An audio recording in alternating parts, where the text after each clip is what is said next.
Bonjour à tous et bienvenue dans le deuxième numéro de la Minute Pédagogique de la saison. Cette émission sera consacrée à la toute nouvelle création de Cédric Orin, artiste associé au Phénix depuis la saison 2013-2014.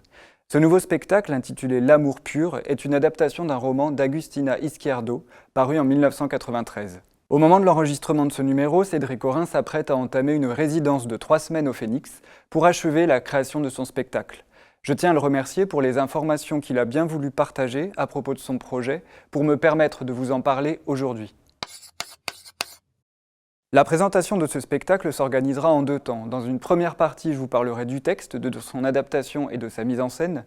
Je partagerai ensuite avec vous quelques pistes pédagogiques qui pourront vous permettre de travailler autour du spectacle avec vos élèves avant et après la représentation. Paru en 1993, L'amour pur est un roman dont l'histoire se déroule au XVIIIe siècle à Barcelone. L'identité de son auteur est nimbée de mystère, certains reconnaissant dans le style et les thèmes qu'il aborde la plume de Pascal Quignard, sans que l'on sache de manière assurée si ce roman est écrit sous pseudonyme. Il met en scène 2 personnages, le père Guimera, un prêtre musicien hébergé dans l'hôtel particulier de Don Oller, l'intendant du Seigneur particulièrement ému par la musique que compose le père la nuit sur son luth. Le deuxième personnage est la servante Rina Jonques, qui est au service de Don Oller. Cette jeune femme au physique robuste va tomber sous le charme de la musique du prêtre, au sens étymologique de Carmen, qui désigne à la fois le chant et la formule magique, l'incantation. Le vieil homme refuse d'abord de jouer devant elle car il se sent coupable de s'adonner au plaisir de la musique qui l'éloigne de Dieu. Progressivement, le père Guimera va tolérer que la servante reste dans la chambre pour l'écouter jouer et chanter. Tous deux vont alors voir s'épanouir un désir aussi irrépressible qu'interdit. Malgré les nombreuses tentatives du prêtre pour mettre fin à cette relation, les nombreuses fois où il chasse la servante de sa chambre, son départ en cure pour soigner les rhumatismes qui l'empêchent de jouer, une attraction à la fois mystique et sensuelle réunit les 2 personnages dans l'obscurité de la chambre. La dimension tragique de cet amour impossible est sensible dès les premières pages du roman, au moment où Rina entre pour la première fois dans la chambre du père pour effectuer un travail de menuiserie. Je cite « Quand Rina frappa à la porte de la chambre, le père lui cria d'entrer et Rina entra dans ce qui la tuerait.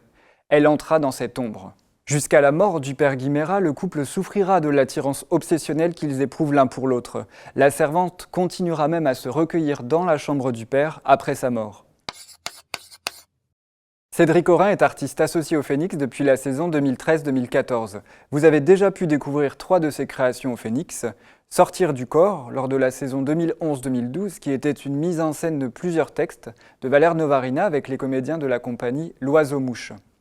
En attendant la nuit, lors de la saison 2012-2013, pour ce spectacle, Cédric Orin signe le texte et la mise en scène en adaptant de façon libre l'Odyssée d'Homère.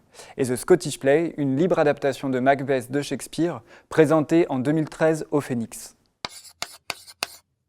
C'est après avoir suivi des études d'ingénieur en mathématiques appliquées que Cédric Orin arrête tout pour se consacrer au théâtre.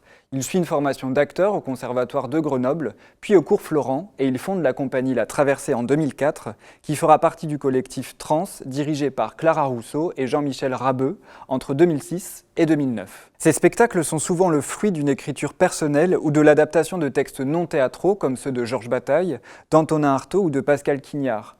Pour chercher une histoire pas encore écrite, pour continuer d'écrire cette histoire sur le plateau, avec les acteurs, les lumières, le son, la scénographie, comme l'explique lui-même Cédric Orin. L'amour pur peut être considéré comme un prolongement des 2 précédents spectacles du metteur en scène, à savoir En attendant la nuit et The Scottish Play, qui abordaient tous 2, mais de façon différente, la question de la nuit et du rapport que personnages et spectateurs entretiennent avec elle. Cédric Orin déclare à ce propos « Je cherche à ce que mes spectacles soient marqués par la nuit. À l'origine, j'ai aussi un certain penchant pour ce qui est obscur sur un plateau de théâtre. Est-ce que la scène n'est pas d'abord pour moi un lieu où faire la nuit? Qu'est-ce que ça veut dire faire la nuit, faire le noir? Éteindre les lumières, fermer les yeux, susciter l'inquiétude, apaiser? Et de fait, en attendant la nuit, parler de la peur du noir en revisitant les principales aventures de l'Odyssée. » Avec son adaptation de Macbeth, Cédric Orin plongeait le spectateur dans une nuit profonde, brumeuse, véritable invitation à des apparitions de sorcières et de spectres, à la fois grotesques et terrifiants. La nuit dans The Scottish Play, c'était également l'abîme sans fond et sans retour du crime et du remords dans lequel le couple s'enfonce. Avec L'amour pur, le metteur en scène aborde la nuit sous l'angle de l'intimité. En effet, alors que la nuit de The Scottish Play était pleine de menaces, la nuit du roman d'Agustina Izquierdo enveloppe les personnages. Elle est la condition de leur passion. Le prêtre et la servante entretiennent un rapport presque mystique avec la nuit qui les protège et qui ne peut être dissocié de leur amour. D'ailleurs, après la mort du prêtre, la servante a une aventure avec un autre homme, mais cette histoire n'aboutira pas justement parce qu'elle se passe au grand jour ou à la lueur d'une bougie. C'est donc le rapport de la nuit avec le plaisir amoureux qui a intéressé Cédric Orin en créant ce spectacle. Il écrit à ce propos dans sa note d'intention, c'est l'histoire de deux corps qui ne peuvent s'empêcher de se blottir l'un contre l'autre dans le noir. C'est l'histoire d'une femme qui plonge dans la nuit, dans une nuit profonde qui la fascine, dans une nuit qui nous habite et qui nous fonde. Cédric Orin a lu le roman d'Agustina Izquierdo il y a une dizaine d'années et c'est un texte auquel il est revenu car il avait envie de mettre en scène la fascination pour la nuit à travers une passion amoureuse.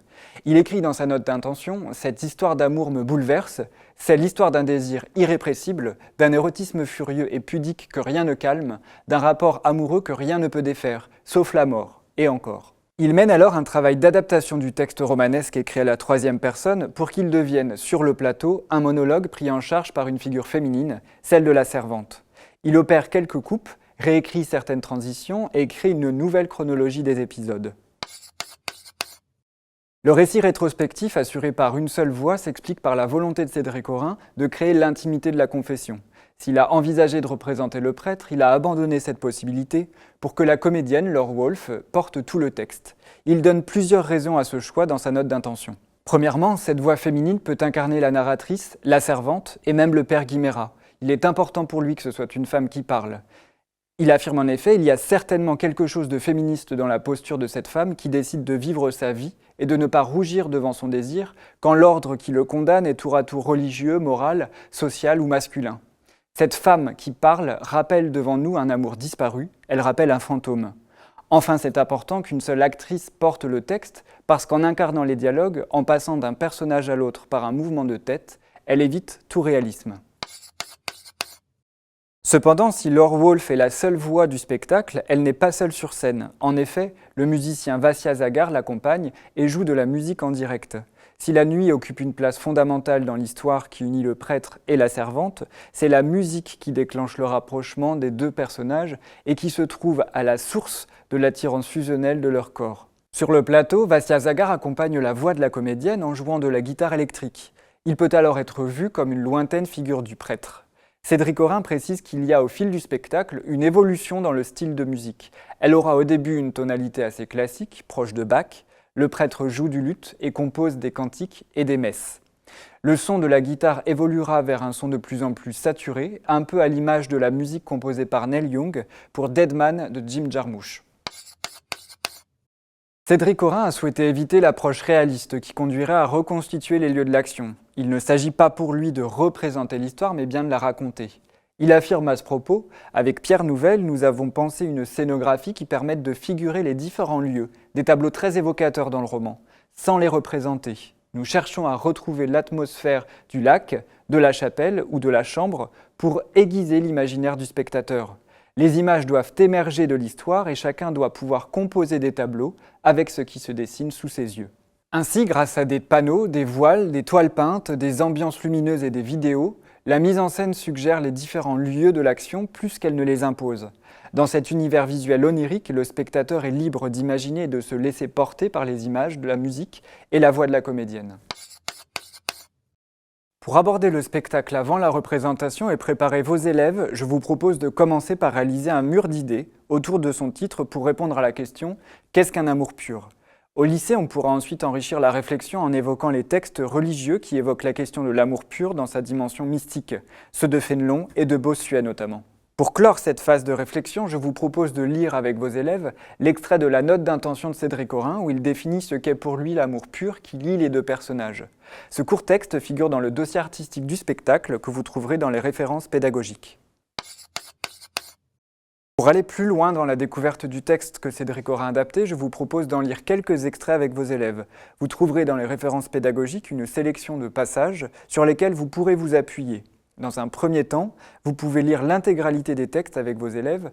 Vous pouvez ensuite les répartir par groupe et donner à chacun un travail spécifique sur l'un des textes. Il s'agira d'abord de dégager les enjeux du passage, identifier les personnages, leurs sentiments, leurs désirs, puis les élèves auront pour consigne de transposer le passage sur lequel ils travaillent pour qu'il devienne théâtral.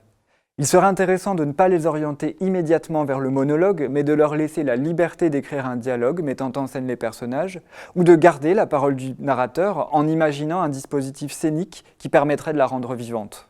Outre les multiples compétences que cet exercice convoque, les connaissances sur les genres narratifs et théâtraux, les codes d'écriture propres au texte théâtral, le passage de la troisième à la première personne par exemple, il pose surtout la question du point de vue sur l'histoire et permet d'approcher le travail d'adaptation réalisé par Cédric Orin. La dernière étape de cette activité serait la mise en voix et en espace du texte produit. Les élèves pourront faire l'expérience du jeu de l'incarnation de plusieurs personnages. Ils seront ainsi amenés à réfléchir aux moyens de faire entendre plusieurs voix avec un seul corps de comédien. Quels outils utilise-t-on pour que le spectateur comprenne qui parle ? On peut essayer de moduler la voix, d'adopter différentes démarches, de travailler sur les possibilités offertes par le corps. Le troisième axe de travail que je vous propose pour entrer dans l'univers du spectacle s'inscrit dans le prolongement de l'activité précédente. Vous l'aurez compris, la musique occupe une place centrale dans le roman et dans l'adaptation de Cédric Orin. Aussi, vous pourrez proposer aux élèves de faire l'expérience du jeu en musique. L'objectif de cette activité est de montrer par la pratique comment la musique peut faire naître différentes émotions chez le spectateur à partir d'un même texte, comment la bande-son utilisée peut colorer le texte joué. Il s'agit donc de reprendre la mise en voix des textes écrits par les élèves en y ajoutant différentes ambiances musicales. Vous trouverez pour cela dans les références pédagogiques une suggestion de morceaux que vous pourrez utiliser.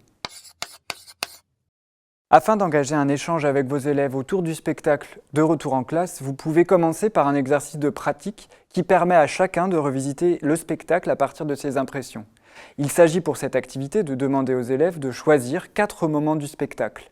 Ces instantanés de représentation peuvent être des gestes, des déplacements, des répliques ou simplement des mots. L'idéal étant de mêler le texte à un travail sur le corps. Au plateau, seul ou par deux, les élèves présentent leur série de 4 éléments.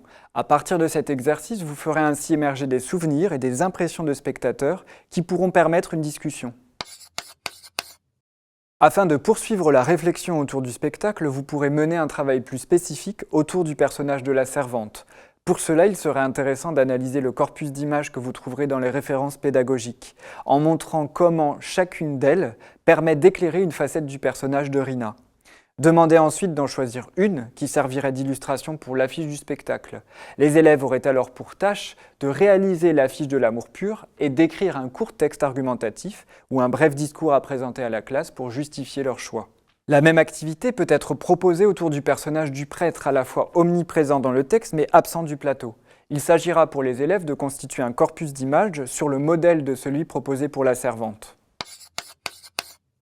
Outre ce travail sur les personnages, vous pourrez demander aux élèves de livrer leurs impressions sur l'un des aspects du spectacle. On pense notamment au rôle de la musique, à l'utilisation de la vidéo, au jeu de lumière pour créer des ambiances, à l'organisation de l'espace scénique.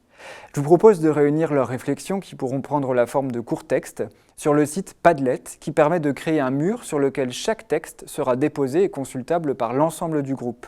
Vous trouverez dans les références pédagogiques un mur Padlet que j'ai créé autour du spectacle et sur lequel vous pourrez déposer les productions des élèves. Enfin, pour intégrer ce spectacle au cours de français, je vous propose de construire une séquence autour des amours impossibles. Ce motif littéraire est en lui-même un enjeu dramatique dans la mesure où il crée une tension entre les personnages ou entre un personnage et un ordre moral, religieux ou social. Votre groupement de texte pourra réunir un extrait du roman d'Agustina Izquierdo et des extraits de Roméo et Juliette, de Phèdre et de Bérénice, de La princesse de Clèves, de Thérèse Raquin, d'Ulysse dans la vallée, d'Héloïse et Abélard. Bien entendu, cette série d'exemples n'est pas exhaustive et de nombreux textes théâtraux ou romanesques peuvent entrer en résonance avec l'amour pur.